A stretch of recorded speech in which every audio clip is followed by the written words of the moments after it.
नमस्कार मित्रों, आज बात करने वाला हूँ एक ऐसे नेता की जो अपने आप को ब्राह्मण कहता है, अपने आप को जनेऊधारी ब्राह्मण कहता है और वो अप वही नहीं कहता, उसके पार्टी के भी लोग जो हैं, उनके कार्यकर्ता जो हैं, उनके जो सिपा सलाहकार हैं, उनके जो पार्टी के बड़े-बड़े नेता हैं, वो भी उन्हें ब्राह्मण कहते हैं और कहते हैं इनसे बड़ा ब्राह्मण कौन होगा? लेकिन सोचिए कि उन्हीं के परिवार का एक इतिहास आप लोगों के साथ साझा कर रहा हूँ कि राहुल गांधी के परिवार नेहरू, जो उनके दादी के जो पिताजी हुए, पंडित जवाहरलाल नेहरू ने 1948 में सबसे बड़ा ब्राह्मणों का नरसंहार करवाया था।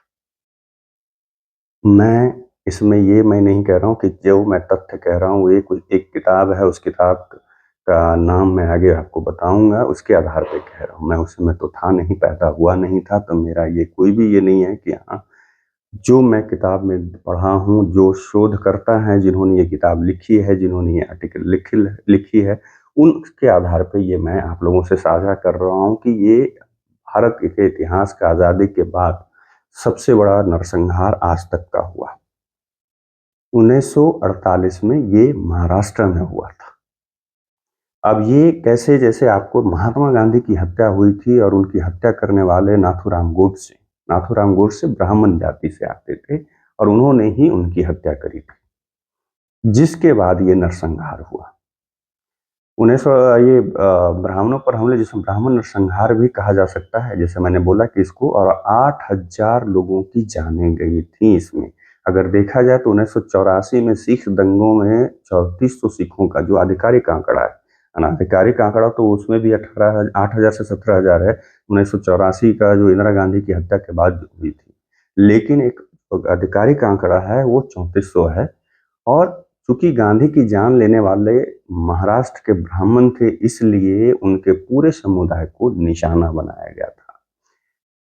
मैं जिस लेखक या शोधकर्ता की बात कर रहा हूं, उनका नाम है आरती अग्रवाल। आरती अग्रवाल ने महाराष्ट्रियन ब्राह्मण जीनोसाइड 8000 किल्ड नाम के एक लेख में उन्होंने इसका जिक्र किया है कि ब्राह्मणों की जानें ली गई, ब्राह्मणों महिलाओं के साथ जो है, ब्राह्मण महिलाओं के साथ बलात्कार हुए, उनकी दुकानों और मकानों को आग के हवाले कर दिया गया, उनकी आजीविका नष्ट कर दी गई तथा ब्राह्मणों को अपने जीवन और आने वाली पीढ़ियों की रक्षा के लिए पलायन को मजबूर होना पड़ा।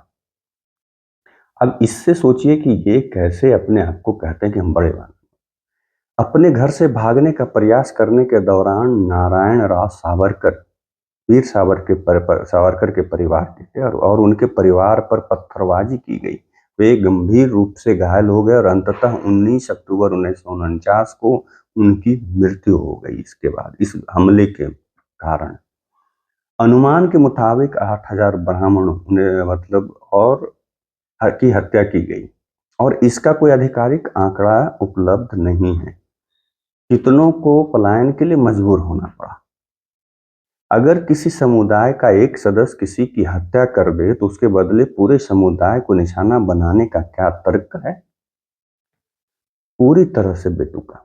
अगर कोई हत्यारा किसी विशेष धर्म या संप्रदाय या क्षेत्र अथवा जाति या समुदाय से संबंधित हो तो क्या उसे पूरे समूह को ही निशाना बनाना शुरू कर दिया जाए? और अगर ऐसा होता है या फिर होने दिया जाता है, तो फिर पुलिस, प्रतिष्ठान और आपराधिक न्याय प्रणाली की मौजूदगी का क्या मतलब रह जाता है? लेकिन शायद राजनीति तमाम चीजों पे हावी हो जाती है। इस नरसंहार से जुड़ा हर पहलू इस बात की ओर इशारा करता है कि यह एक पूर्व नियोजित अपराध था, जो एक विशेष धार्मिक समुदाय, महाराष्ट्र के ब्राह्मणों को निशाना बनाने के इरादे से किया गया था। कट्टर हिंदू राष्ट्रवादी होना जिनकी सबसे बड़ी पहचान थी, सैकड़ों लोगों की भीड़ द्वारा इतने कम समय में ब्राह्मणों पर हमले करने के लिए बड़ी चालाकी और संचार के असाधारण उपकरणों की आवश्यकता होती है, जो उस दौर में तकनीकी तौर पर उपलब्ध नहीं थे। ये दंगे नहीं थे, जैसा कि अक्सर इनके बारे में कहा जाता है, बल्कि यह एक सुनियोजित नरसंहार था, क्योंकि यह सिर्फ किसी एक मोहल्ले या शहर में नहीं, बल्कि पूरे महाराष्ट्र की जमीन पर फैला हुआ था।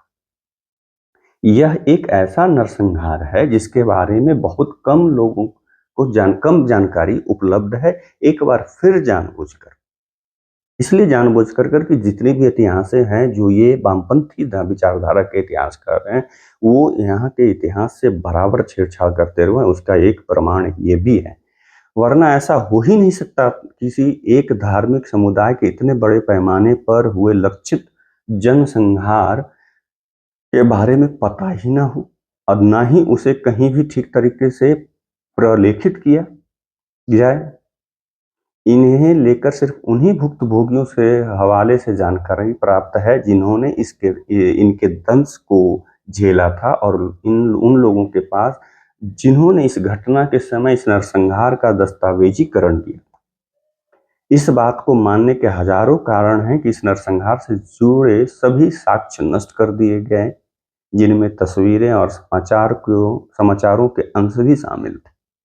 गांधी की मृत्यु तो सिर्फ एक बहाना था ताकि प्रशासनिक, सांस्कृतिक, आर्थिक और शैक्षिक रूप से इस क्षेत्र पर हावी अल्पसंख्यक, क्योंकि वहां पे कम संख्या में ये ब्राह्मण थे, के खिलाफ नफरत का माहौल बनाकर वोट बैंक को इकट्ठा किया जा सके। ये सोचने वाली बात है। उस समय से ये लोग सिर्फ वोट बैंक के चक्कर में कितने नरसंहार इन कांग्रेसियों के द्वारा किया गया है, उसको अगर आप गिनती करेंगे तो आप समझ पाएंगे। सबसे ज्यादा नरसंहार, सबसे ज्यादा दंगे इन्हीं के शासनकाल में हुए। चित्पावनों का भारतीय राष्ट्रवाद में बेहद महत्वपूर्ण योगदान था, जिस पर आज भी महाराष्ट्र के निवासी गर्व करते हैं। महादेव रानाडे, ये कुछ नाम मैं लेने जा रहा हूं जो चित्पावन ब्राह्मण से आते थे। महादेव रानाडे, गोपाल कृष्ण गोखले, लोकमान्य तिलक, वीर सावरकर आदि सभी चित्पावन ब्राह्मण थे। मराठा प्रभाव को महाराष्ट्र के बाहर फैलाने वाले और अखिल भारतीय मराठा साम्राज्य की स्थापना करने वाले पेशवा भी चित्पावन ही थे। ये भी सोचने वाली बात है। लेकिन जैसे ही एक चित्पावन ब्राह्मण ने गोडसे ने गांधी की हत्या की, पूरे समुदाय को सारी घृणा की आंच का सामना करना पड़ा। मतलब एक व्यक्ति के चलते पूरे, जिसने भी ये पेशवा समाज पूरे ये देश की आज़ादी के लिए अपनी बलिदान अपने दिया, जो ये कहते हैं कांग्रेसी और ये कांग्रेसी चमचे और कार्यकर्ता जो कहते हैं कि हमारे लोगों ने इस देश की आज़ादी में बलिदान दिए, हमारे भाई दो प्रधानमंत्री जो हैं अपना मतलब शहीद हुए, तो ये भूल जाते हैं कि जिस चित्पावन ब्राह्मण के परिवार जो थे, चाहे वो पेशवा रहे हों, लोकमान्य तिलक रहे हों, गोपाल कृष्ण गोखले, वीर सावरकर, महादेव रानाडे जैसे लोग रहे हों, उनके ऊपर एक व्यक्ति की वजह से सबको मतलब साइड कर दिया गया, दरकिनार करते हुए वो पूरे उस समुदाय के ऊपर क्रूरतापूर्वक हमला करके नरसंहार किया गया। भीड़ में आखिर कौन लोग शामिल थे? अस्पष्टतः वे ब्राह्मण विरोधी कार्यकर्ता, राजनीतिक समूह और कुछ चुनिंदा कांग्रेसी गुंडों के समूह थे।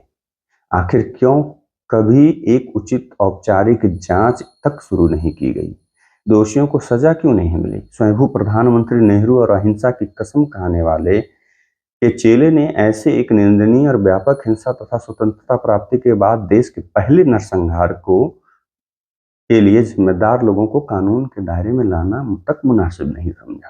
ये सोचने वाली बात है कि एक तरफ आप अहिंसा की पूजा कर रहे हैं, दूसरी तरफ आप एक जघन्य अपराध, अगर गांधी को मानते और सही में गांधी, मैं तो था नहीं, अगर गांधी कहते थे कि अहिंसा परमो धर्म और अहिंसा की बात करते थे, तो उनकी हत्या ठीक है किसी एक व्यक्ति ने करी थी, उसको सजा भी मिली, लेकिन उसके बदले आपने उस पूरे समुदाय को, जिस चित्पावन ब्राह्मण समुदाय से नाथूराम गोडसे आते थे, उस चित्पावन समुदाय के पूरे मतलब वहां पे जिस तरीके से नरसंहार किया गया, 8,000 लोगों को मार दिया गया, वहां पे उनके परिवार में महिलाओं के साथ बलात्कार किया, उनके मकान को फूंक दिया गया, उनके दुकानों को फूंक दिया गया। क्या इस पर एक जांच नहीं बैठनी चाहिए थी? कौन थे वो लोग जो आकर के ऐसा करके चले गए?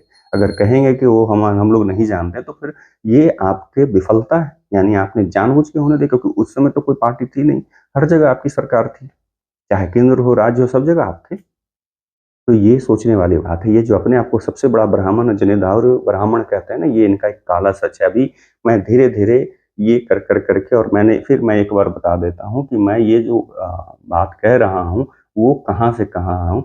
आरती अग्रवाल ने एक लेख लिखा जिसका नाम है महाराष्ट्रियन ब्राह्मण जिनोसाइड 8000 किल्ड।